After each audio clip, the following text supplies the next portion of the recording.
그날은 평소와 다름없이 조용한 날이었다. 고요하게 흐르던 오전의 햇살 아래 대저택의 창가에 앉아 있는 중년 여성 박정혜 씨는 말없이 창밖을 바라보고 있었다. 그녀는 이 집의 주인이다. 남편이 세상을 떠난 지 벌써 10년. 일남일녀의 어머니로 교직에 종사하던 남편 덕에 크게 어렵지 않게 살았고 남편이 남긴 부동산과 현금 자산만 해도 수십억 원. 자식들에게 조금씩 나눠주며 조용한 노후를 보낼 계획이었다. 하지만 요즘 들어 그녀는 점점 무너지고 있었다. 이유는 단 하나. 며느리의 이상한 행동과 그로 인해 아들마저 달라진 것이다. 며느리는 정혜 씨에게 살갑게 굴었고 처음엔 고맙기까지 했다. 하지만 몇 달 전부터 정혜 씨의 이름으로 된 예금 통장에서 거액이 빠져나가기 시작했고 자식은 그걸 따지면 짜증부터 냈다. 엄마, 그 돈 좀 쓸 수도 있는 거잖아요. 내 아내가 엄마 모시느라 얼마나 고생하는지 알기나 해요? 며느리의 달콤함 뒤에 감춰진 차가운 의도가 드러나기 시작했다.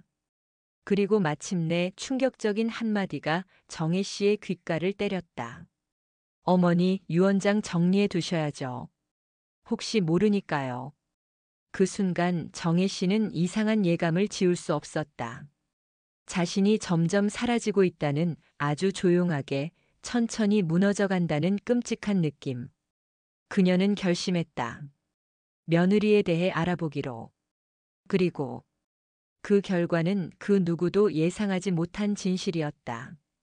그녀는 정혜 씨의 친딸이었다. 지금으로부터 30년 전. 그때 박정혜 씨는 남편과 함께 두 아이를 키우고 있었다. 첫째는 아들 승우, 둘째는 갓 돌이 지난 딸 지연이었다. 그 시절 정혜 씨의 삶은 평범하면서도 안정적이었다. 작은 아파트에서의 소소한 일상, 남편의 웃음, 아이들의 재롱.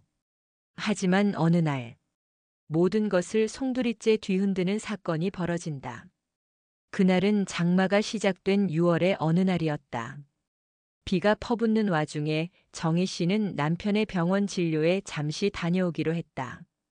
아이들을 친정엄마에게 맡긴 채 말이다. 하지만 집으로 돌아왔을 때 친정어머니는 온몸이 떨리며 울고 있었다. 지연이가 사라졌어, 시장에서 그만. 아이를 잠시 데리고 시장에 나갔던 친정어머니는 시장통에서 한눈을 판 사이에 손녀를 잃어버린 것이었다. 그날 이후 지연은 감쪽같이 사라졌다. 실종신고, 전단지, 방송 출연. 할 수 있는 모든 것을 했다. 하지만 끝내 정혜 씨는 지연이를 찾지 못했다. 그녀는 스스로를 탓하며 매일을 지옥처럼 살았다. 남편은 무너졌고 결국 몇 년 후 병으로 세상을 떠났다. 아들 승우만이 그녀의 유일한 희망이었다. 그 이후로 정혜 씨는 두 번 다시 딸의 이름을 입에 올리지 않았다. 아무도 그녀에게 그것을 묻지 않았다. 하지만 그녀는 포기하지 않았다. 매년 딸의 생일마다 몰래 편지를 썼다. 혹시 돌아올까봐, 혹시 누가 전해줄까봐. 그 딸이 지금 자신의 며느리일 줄은 상상도 하지 못한 일이었다. 지연은, 아니, 지금의 며느리 윤미는 처음부터 완벽한 사람이었다. 지적인 외모, 따뜻한 미소, 똑 부러지는 말투. 아들 승우가 소개했을 때 정혜 씨는 내심 반가웠다. 그리고 승우가 결혼하겠다고 하자 기꺼이 허락했다. 윤미는 처음엔 너무도 살가웠다. 음식도 함께 만들고 병원도 같이 가주고 손톱도 깎아주며. 어머니, 저희 엄마도 안 계시고 이렇게 챙겨드릴 수 있어 기뻐요 라고 웃었다. 그녀는 자식보다 더 살갑게 굴었다. 정혜 씨는 그런 윤미가 너무 고마웠다. 그러나 그 모든 건 철저히 계획된 연기였다. 결혼 6개월이 지나고 나서부터 윤미의 행동엔 뭔가 이상한 기운이 감돌기 시작했다. 금고 비밀번호를 물어보거나 예금 잔액을 살짝 엿보는 행동이 늘었다. 그리고 며칠 뒤 예금 통장에서 거금이 빠져나간 걸 알게 되었다. 아들에게 물으니 돌아오는 건 짜증뿐. 엄마, 당신 돈 아니에요. 아버지가 남긴 유산이잖아. 내가 쓸 수 있어요. 정혜 씨는 그 말을 듣고 눈앞이 깜깜해졌다. 아들이 자신을 보호해 줄 줄 알았는데 그 아들마저 윤미의 편을 들고 있었다. 그 순간부터 정혜 씨는 집안에서 소외되기 시작했다. 어머니는 이제 방에서 쉬세요. 괜히 돌아다니지 마시고요. 식사 자리도 따로 말도 점점 줄어들었다. 그리고 그녀는 알 수 없는 공포에 사로잡혔다. 이대로 살다가 정말 죽겠구나. 정혜 씨는 결국 마음먹었다. 윤미에 대해 직접 알아보기로. 먼저 결혼 전 그녀가 어디서 살았는지, 가족은 누구인지 물었다. 하지만 윤미는 애매하게 대답을 돌리기 일쑤였다. 저는 어릴 적부터 고아원에서 자랐어요. 부모님 얼굴도 몰라요. 그 말에 정혜 씨는 뭔가 가슴이 먹먹해졌다. 혹시 설마. 그러다 문득 떠오른 게 있었다. 잃어버린 딸 지연의 베넷 저고리. 당시 아이를 입양하거나 구조한 기관에 남겼던 DNA 정보. 정혜 씨는 조심스럽게 윤미의 머리카락 몇 가닥을 확보해 사설 유전자 검사 기관에 의뢰했다. 결과가 나오기까지 2주. 그리고 봉투를 여는 순간 그녀의 손이 떨렸다. 친자 확인 결과 99.998% 일치 생모 박정희. 정혜 씨는 손에 쥔 DNA 검사지를 바라보며 한참을 말없이 앉아 있었다.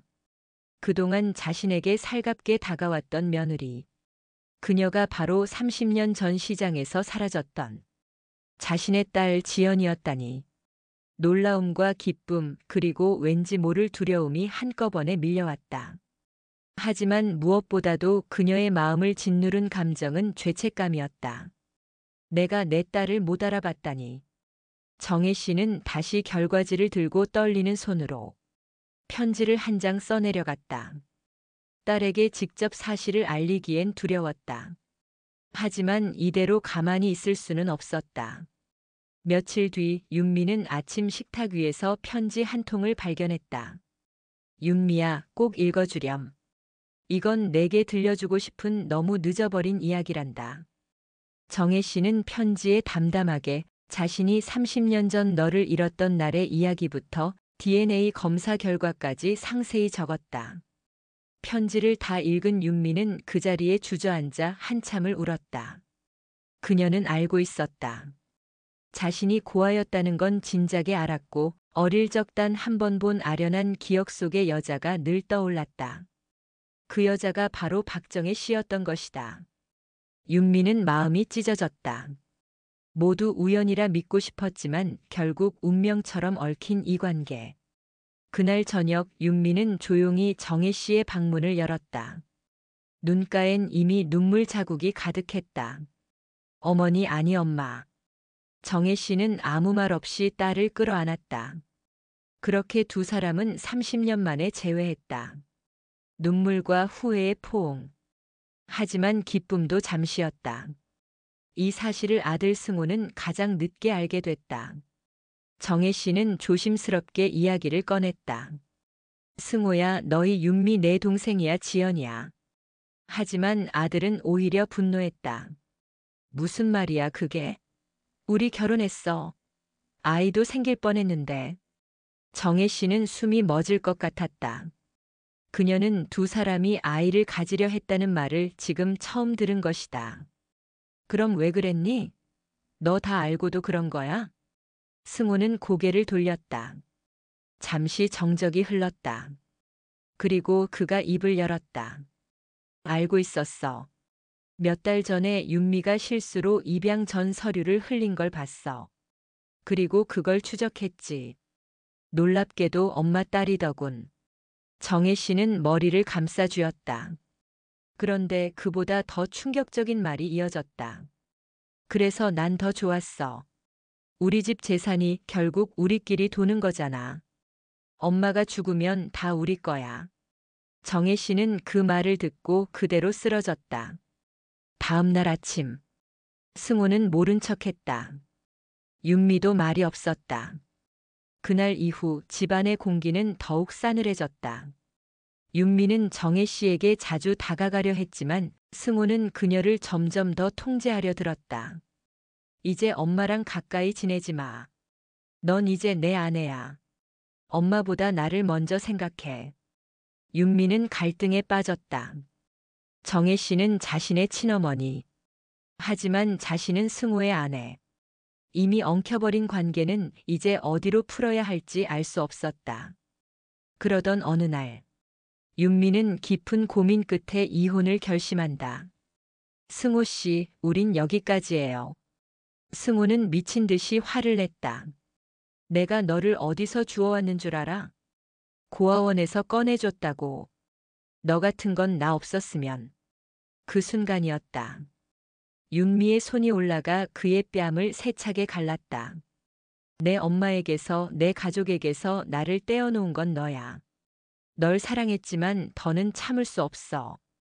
윤미는 짐을 싸들고 정혜 씨의 방으로 들어갔다. 엄마, 나 다시 시작할래요. 당신 딸로서. 윤미와 정혜 씨는 가정법률사무소를 찾아갔다. 윤미는 정식으로 이혼을 청구했고 정혜 씨는 유언장을 수정했다. 모든 유산은 자신의 딸 지현, 즉 윤미에게 돌아가도록. 그리고 승호에겐 단 1원도 주지 않기로 했다. 그 소식을 들은 승호는 분노에 휩싸였지만 이미 법적 절차는 끝나 있었다. 게다가 승호는 회사 자금 횡령 혐의로 고발당해 경찰 조사를 받게 되었다. 이 모든 일의 배후엔 윤미가 있었다. 그녀는 과거 승호가 몰래 빼돌린 증거를 수집해두고 있었고 결국 그를 법의 심판대에 세운 것이다. 승호가 떠난 집은 고요했지만 따뜻했다. 정혜 씨는 딸 윤미와 함께 조그만 공방을 열었다. 도자기를 만들며 음식을 나누며 함께 웃고 함께 울었다. 그녀는 그제야 깨달았다. 진짜 가족이란 피가 아닌 마음으로 이어진다는 것을. 하지만 마음까지 닿은 피는 그 어떤 인연보다도 더 깊고 따뜻하다는 걸. 그날 이후 정희는 매일 밤 자신에게 되뇌었다. 어떻게 이럴 수가 있지, 어떻게 내 딸이. 윤미를 처음 봤을 때 어쩐지 눈빛이 낯설지 않았다. 말투도 어딘가 익숙했고 자신과 비슷한 버릇이 있던 그 손끝까지. 그 모든 것이 이제야 이해되기 시작했다. 하지만 그녀는 몰랐다. 그토록 원하고 그토록 그리워하던 딸이 자신을 향해 계획적으로 접근했을 수도 있다는 것을. 그러니까 그녀가 이 집에 들어온 건 우연이 아니었다. 윤미는 이미 알고 있었다. 자신이 박정희의 친딸일 가능성이 있다는 걸. 자신의 과거를 거슬러 올라가던 중 입양 당시 남겨진 기록 속에서 박정희라는 이름을 발견했다.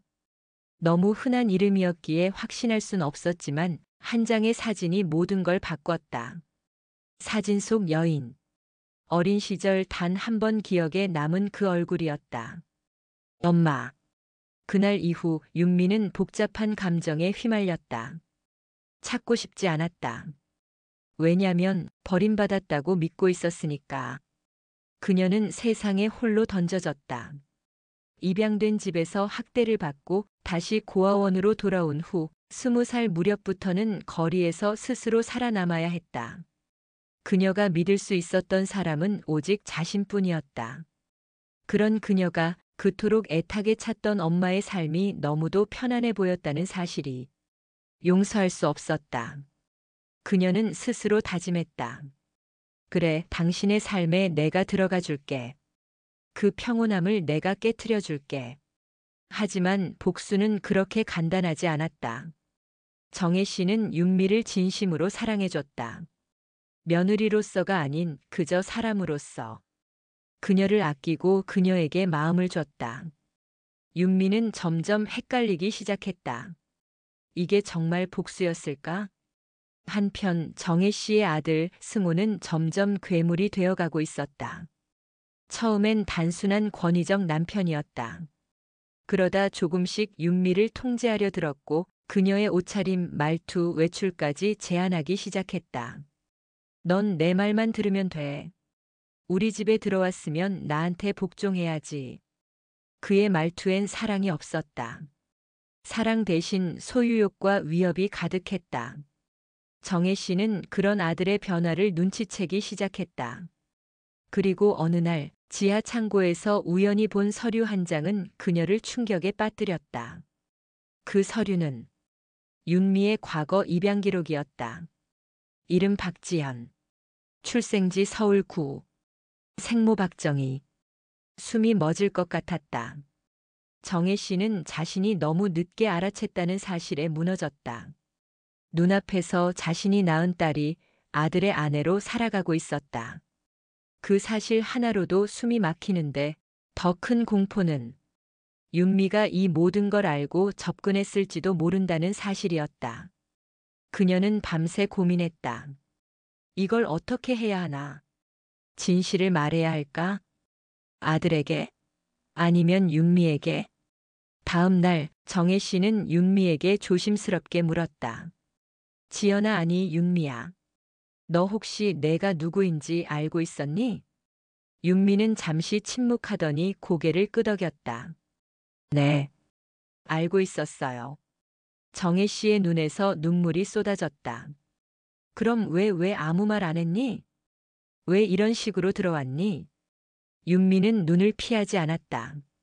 오히려 차갑게 단호하게 말했다. 처음엔 복수하려고요. 당신이 날 버렸다고 생각했으니까. 정혜 씨는 말이 없었다. 하지만 복수를 하려다 마음이 흔들렸어요. 당신이 날 정말 진심으로 대해주는 게 느껴졌거든요. 그게 더 아팠어요. 윤미는 끝내 울음을 터뜨렸다. 왜 날 잃어버렸어요? 왜 아무도 날 찾지 않았어요? 정혜 씨는 그녀를 끌어안았다. 말할 수 없었다. 이 모든 게 한순간의 실수였다고. 세상이 너무 잔인했다고. 두 사람은 그날 처음으로 모녀로서의 시간을 가졌다. 처음으로 같은 눈물, 같은 체온을 나눴다. 하지만 그 따뜻한 시간은 오래가지 않았다.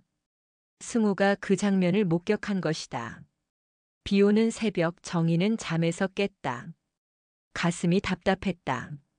무언가 놓치고 있는 기분이었다. 그녀는 조용히 자리에서 일어나 거실 불을 켰다. 어딘가에서 누군가의 속삭임이 들리는 듯 했다. 이 집이 평온하다고 믿었던 자신이 어리석었다. 그녀의 집, 그녀의 가족, 그리고 그녀의 모든 것은 이미 오래전부터 무너지고 있었다. 며느리 윤미가 친딸 지연이었다는 사실은 그녀를 충격에 빠뜨렸지만 동시에 슬프게도 이해가 갔다. 그토록 따뜻했던 말투, 묘하게 닮은 눈매, 익숙했던 손길. 피는 속일 수 없었다. 하지만 진실은 언제나 한꺼풀만 벗겨지면 또 다른 상처가 있었다.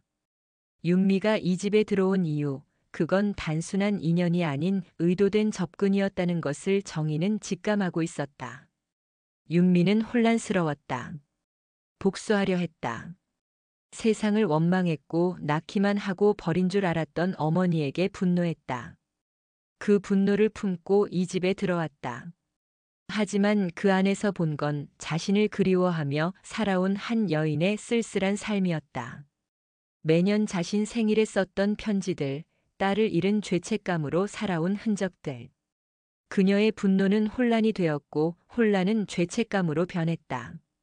그녀는 이제 자신이 누구인지 알았다. 복수자도 피해자도 아니었다. 그저 엄마 품에 안기고 싶은 아이였다. 하지만 승호는 달랐다. 그는 윤미가 자신의 아내이자 여동생이라는 진실을 듣고도 냉정했다. 오히려 기회를 봤다. 그에게 중요한 건 진실도 가족도 아닌 돈이었다.